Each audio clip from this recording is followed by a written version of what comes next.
Hello friends, I am Mukesh Prajapati and today I will teach about direct indirect speech part 8. Direct means કે પ્રત્યક્ષ વાતચીત, indirect means કે પરોક્ષ વાતચીત. તો વિદ્યાર્થી મિત્રો આપણે ડાયરેક્ટ ઇનડાયરેક્ટ ની અંદર અત્યાર સુધી આગળના વિડિયોની અંદર આપણે ત્રણ ચેન્જીસ જે મેન ચેન્જ કરવાના છે, change of person, change of tense અને change of other parts of speech. તો એના વિશે માહિતી મેળવી. હવે આપણે ટાઈપ્સ ઓફ સેન્ટેન્સ પ્રમાણે મીન્સ કે વાક્યના પ્રકાર પ્રમાણે કેવી રીતે ચેન્જીસ કરવાના છે એના વિશે માહિતી મેળવીશું. તો પહેલા તો સમજી લઈએ કે ડાયરેક્ટ સ્પીચના પેરેગ્રાફનું ઇનડાયરેક્ટ સ્પીચમાં રૂપાંતર કરવામાં આવે ત્યારે પાંચ પ્રકારના વાક્યોનો સમાવેશ થાય છે. જ્યારે ડાયરેક્ટ સ્પીચને પેરેગ્રાફનું આપણે ઇનડાયરેક્ટ સ્પીચના પેરેગ્રાફમાં કન્વર્ટ કરીએ છીએ ત્યારે પાંચ પ્રકારના વાક્યોનો સમાવેશ થાય છે, જેની માહિતી નીચે મુજબ છે. મીન્સ કે આ વાક્યોનો સમાવેશ એની અંદર થાય છે. તો આ પાંચ વાક્યો પ્રમાણે આપણે આગળ સેન્ટેન્સ જોવાના છે. તો પહેલા આપણે જોઈશું એસરેટિવ સેન્ટેન્સ મીન્સ કે વિધાન વાક્ય. કયું છે? એસરેટિવ સેન્ટેન્સ, વિધાન વાક્યો. સેકન્ડ, ઇન્ટ્રોગેટિવ સેન્ટેન્સ, પ્રશ્નાર્થ વાક્યો. ઇમ્પરેટિવ સેન્ટેન્સ, આજ્ઞાર્થ વાક્યો. નંબર 4, એક્સક્લેમેટરી સેન્ટેન્સ, ઉદ્ગાર વાક્યો.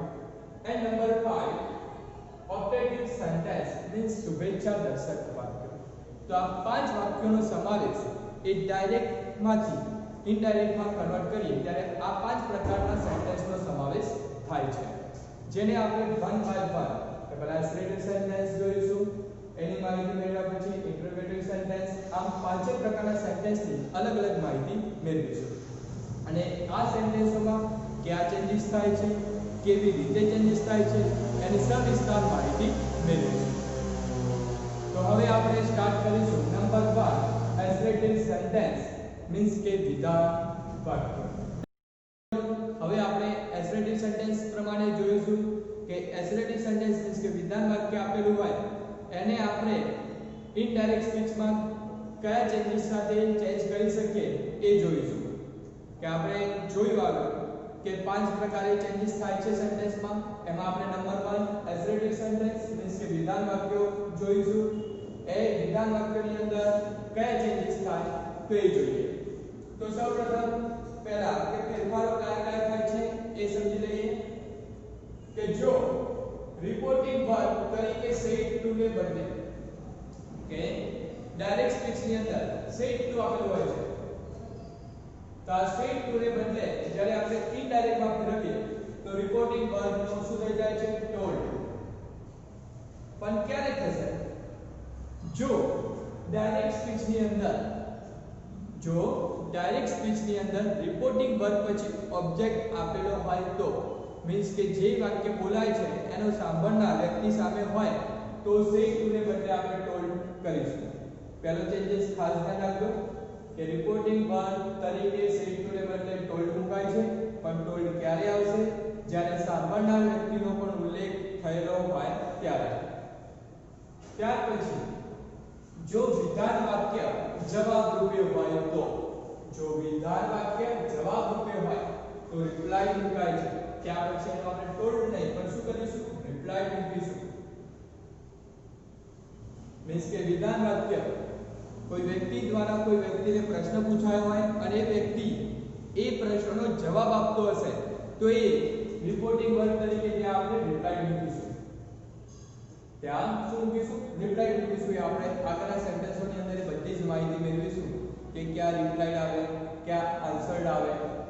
ક્યાં ડિક્લેર્ડ આવે, ક્યાં ઇન્ફોર્મ્ડ આવે. આ બધી જ માહિતી આપણે આગળના વિડિયોની અંદર મેળવીશું.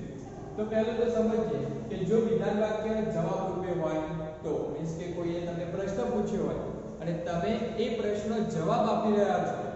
કોઈએ તમને પૂછ્યું કે તમે ક્યાં જઈ રહ્યા છો, તો તમે જવાબ આપશો કે હું સ્કૂલે જઈ રહ્યો છું. તો ત્યાં શું આવે? રિપ્લાય આવે. પ્રશ્ન પૂછ્યો હોય અને એનો જવાબ આપણે આપતા હોઈએ તો ત્યાં રિપ્લાય. મીન્સ કે જ્યાં સેડ ટુ ની જગ્યાએ શું લખાશે? રિપ્લાય લખાશે.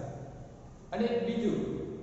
કે વાક્યની અંદર જે અર્થ રહેલો હોય વાક્યના અર્થ મુજબ રિપોર્ટિંગ વર્બમાં ફેરફાર થશે કે વાક્ય એક એવું હોય કે કઈ જાહેરાત કરી હોય તો ત્યાં ડિક્લેર્ડ આવે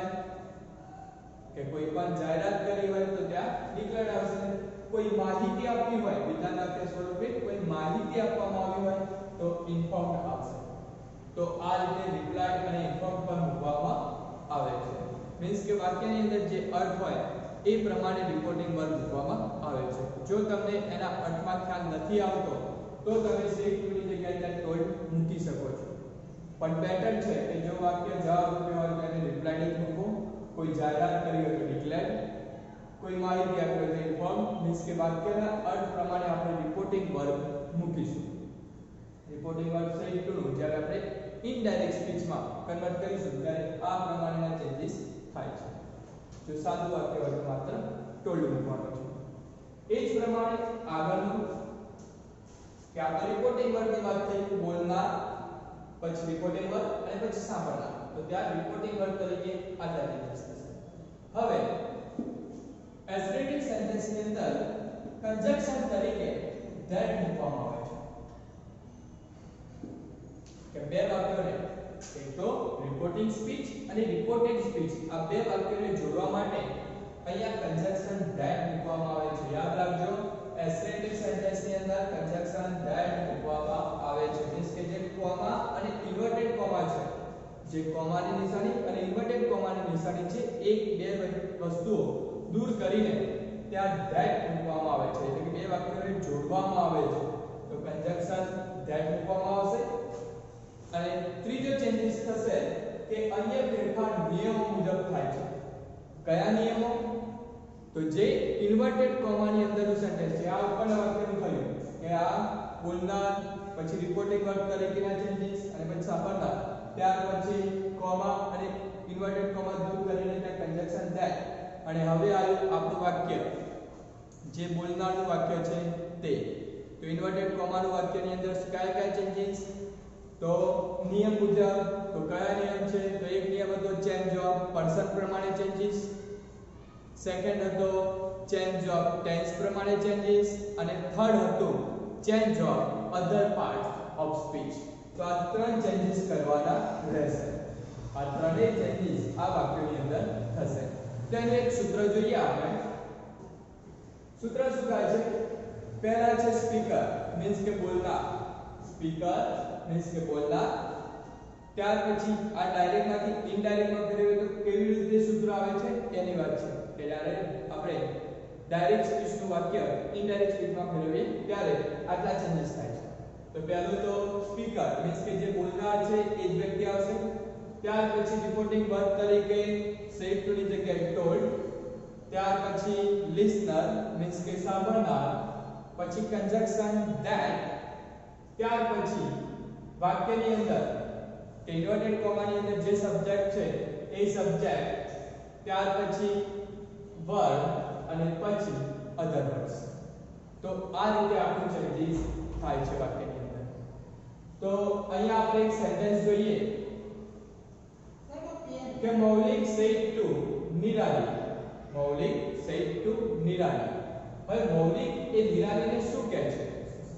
I will take you for shopping tomorrow I will take you for shopping tomorrow કે હું તને આવતીકાલે ખરીદી કરવા લઈ જઈશ મીન્સ કે શોપિંગ પર લઈ જઈશ કોણ બોલ્યું છે મૌલિક બોલ્યો છે કોણ સાંભળનાર વ્યક્તિ કોણ છે નિરાલી છે તો આ બંને વચ્ચેની સીધી વાતચીત છે એટલે મીન્સ કે ડાયરેક્ટ સ્પીચ પરોક્ષ વાતચીત બંને વ્યક્તિ એકબીજા સાથે સીધી વાતચીત કરે છે આ વાતચીત કોઈ ત્રીજી વ્યક્તિ તેના શબ્દોમાં જે અર્થ છે અને ભાવાર્થ છે ચેન્જ ન થાય એ રીતે જરૂરી ફેરફાર કરીને રજૂ કરે એટલે કે ઇનડાયરેક્ટ સ્પીચ બનશે તો આને આપણે ચેન્જીસ કરીશું તો કયા કયા ચેન્જીસ થશે તો પહેલા તો સ્પીકર બોલનાર કોણ છે મૌલિક તો મૌલિક સેડ ટુ નું શું થશે ટોલ્ડ સેડ ટુ નું ત્યાં શું થશે ટોલ્ડ આપણે see to ની જગ્યાએ શું કર્યું told કર્યું ત્યાર પછી listener મીન્સ કે સાંભળનાર કોણ છે આપણે આ વાક્ય રચના પ્રમાણે તો પહેલા સ્પીકર ત્યાર પછી say to ની જગ્યાએ told ત્યાર પછી સાંભળનાર મીન્સ કે listener કોણ છે નિરાલી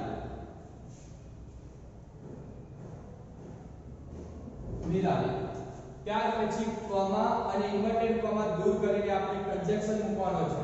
મીન્સ કે આ જે કોમા અને ઇન્વર્ટેડ કોમા છે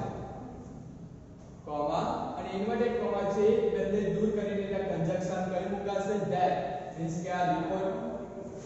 રિપોર્ટિંગ સ્પીચ અને આ રિપોર્ટેડ સ્પીચ છે આ બંને વાક્યોને જોડવા માટે કન્જક્શન મૂકીશું તો મૌલિક told નિરાલી કન્જક્શન that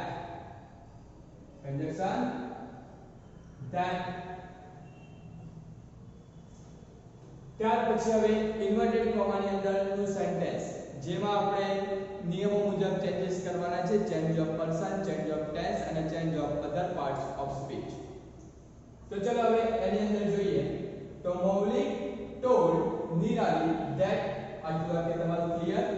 હવે આગળનું સેન્ટેન્સ કે મૌલિક દ્વારા જે વાક્ય બોલાયું છે એને આપણે ચેન્જીસ કરીશું કે I will take you for shopping tomorrow તો અહીંયા હું I નો I લખી શકું ના લખી શકું જો I નો I રાખું તો શું થઈ જાય કે હું એટલે મીન્સ કે તમારા સાહેબ એને શોપિંગ પર લઈ જશે હું નથી લઈ જવાનો કોણ લઈ જવાનો છે મૌલિક લઈ જવાનો છે તો આપણે એ પ્રમાણે ચેન્જીસ કરવું પડે જો આપણે ત્યાં I નો I રાખીએ તો આખો અર્થ શું થઈ જાય છે ચેન્જ થઈ જાય છે તો આપણે ચેન્જ ઓફ પર્સન પ્રમાણે ત્યાં ચેન્જીસ કરીશું અહીંયા I આપેલો છે મીન્સ કે ફર્સ્ટ પર્સન કોના પ્રમાણે ચેન્જીસ થાય આપણે આગળ જોયું હતું ચેન્જ ઓફ પર્સન ની અંદર ફર્સ્ટ પર્સન સબ્જેક્ટ પ્રમાણે મીન્સ કે બોલનાર પ્રમાણે ચેન્જીસ થશે બોલનાર કોણ છે મૌલિક એક છોકરો તો I ની શું થશે ત્યાં he અને he કેવી લખાશે સ્મોલ માં આપણે ફર્સ્ટ આગળ જોયું હતું કે ફર્સ્ટ પર્સન એ સબ્જેક્ટ પ્રમાણે મીન્સ કે બોલનાર પ્રમાણે ચેન્જીસ થાય છે તો ત્યાં I એ મૌલિક પ્રમાણે તો he થઈ જશે will નું શું થાય would ચેન્જ ઓફ ટેન્સ ની અંદર આપણે જોયું હતું will નું શું થાય છે would થાય છે ત્યાર પછી would પછી હંમેશા ક્રિયાપદનું મૂળ રૂપ આવે તો મૌલિક told Nirali that he would take he would take you second person કોના પ્રમાણે ચેન્જીસ થશે અહીંયા you છે કોના પ્રમાણે તો ઓબ્જેક્ટ પ્રમાણે મીન્સ કે સાંભળનાર પ્રમાણે ચેન્જીસ થશે સેકન્ડ પર્સન ઓબ્જેક્ટ પ્રમાણે મીન્સ કે સાંભળનાર પ્રમાણે ચેન્જીસ તો મૌલિક told Nirali that he would take you you એ અહીંયા સબ્જેક્ટ સ્વરૂપે નહીં પણ ઓબ્જેક્ટ સ્વરૂપે આપેલું છે તો તેનું કયા યુ ની અંદર ખબર છે આપણું કોષ્ટક હતું યુ બે વખત યુ આવતું હતું તો એક હતું એ સબ્જેક્ટ પ્રમાણે સેકન્ડ હતું એ ઓબ્જેક્ટ પ્રમાણે તો અહીંયા ઓબ્જેક્ટમાં યુ આપેલો છે તો ત્યાં નિરાલી પ્રમાણે શું થશે her નિરાલી પ્રમાણે જેમ શું થશે her for shopping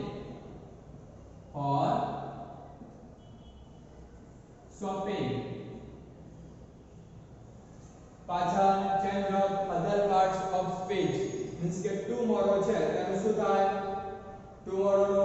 આપણે આગળના વિડિયોમાં જોયું છે ચેન્જ ઓફ અધર પાર્ટ્સ વિશેનું તો ટુમોરો નું થાય ધ નેક્સ્ટ ડે ટુમોરો નું શું થશે ધ નેક્સ્ટ ડે તો જો વિદ્યાર્થી મિત્રો જ્યારે આપણે એસ્ટ્રેટિવ સેન્ટેન્સ ને ઇનડાયરેક્ટ સ્પીચ માં ચેન્જીસ કરીએ છીએ એટલે કે વિધાન વાક્યનું આપણે જ્યારે ઇનડાયરેક્ટ સ્પીચ માં ચેન્જીસ કરીએ છીએ તો કયા ચેન્જીસ થાય છે તો સાંભળનાર બોલનાર વ્યક્તિ એના સેટ ની જગ્યાએ આપણે ટોલ્ડ મૂક્યું ત્યાર પછી ઓબ્જેક્ટ મીન્સ કે સાંભળનાર વ્યક્તિ કોમા અને ઇન્વર્ટેડ કોમા દૂર કરીને કન્જક્શન that પછી વાક્યની અંદર જે સર્વનામ આપેલું છે અહીંયા કયું છે I તો એ ફર્સ્ટ પર્સન એ ફર્સ્ટ પર્સન તો કયા પ્રમાણે સબ્જેક્ટ પ્રમાણે મીન્સ કે મૌલિક પ્રમાણે ત્યાં he લખાયું પછી આવ્યું ચેન્જ ઓફ ટેન્સ પ્રમાણે તો will નું આપણે would કર્યું would પછી હંમેશા ક્રિયાપદનું મૂળ રૂપ આવે છે તો take નું take જ રાખ્યું you એ ઘણા પ્રમાણે ઓબ્જેક્ટ પ્રમાણે અને ઓબ્જેક્ટના સ્થાને જ આપેલું છે તો you નું ત્યાં હાલ કર્યું for shopping tomorrow નું change of other parts પ્રમાણે tomorrow નું શું થાય છે the next day મીન્સ કે આ વાક્યમાં આપણે ગુજરાતી કરીએ તો એનો અર્થમાં કોઈ ચેન્જીસ થશે નહીં જો પહેલા ઉપર વાક્ય જોઈએ મૌલિક said to નિરાલી મૌલિકે નિરાલીને કહ્યું I will take you for shopping tomorrow કે હું તને આવતીકાલે ખરીદી કરવા લઈ જઈશ તો મૌલિકે સીધે સીધું નિરાલીને કહ્યું છે બંને વચ્ચેની સીધી મીન્સ કે પ્રત્યક્ષ વાતચીત આપેલી છે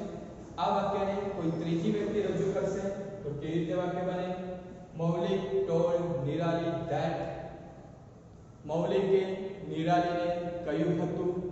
કે he would take her for shopping the next day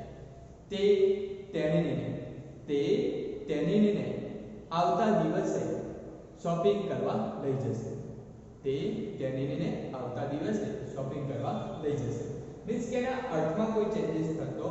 નથી તો વિદ્યાર્થી મિત્રો આપણે એસરેટિવ સેન્ટેન્સના હજુ બીજા વાક્યો નેક્સ્ટ વિડિયોની અંદર જોઈશું